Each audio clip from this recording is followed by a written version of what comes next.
5 nuits par semaine, ce sont les mêmes manœuvres. Des travaux de dégagement des anciennes voies, de réaménagement de la ligne Limoges-Dora. C'est un renouvellement complet de la voie qu'on fait. On remplace le rail, les traverses et également le ballast. Le chantier a un coût financier, 15 millions d'euros. Humain aussi. Les usagers sont priés d'utiliser des autocars, ce qui n'est pas du goût des représentants syndicaux. Nous, la priorité, c'est quand même de faire rouler des trains et de répondre à un besoin des usagers.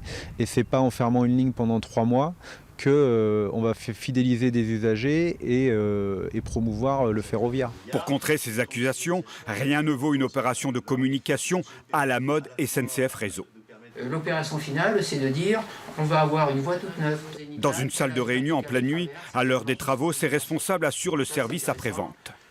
Quand on est sur du 3 mois d'interruption, on n'a pas une perte de voyageurs côté TER qui est particulièrement importante. Enfin, il n'y a pas grand monde dans les autocars.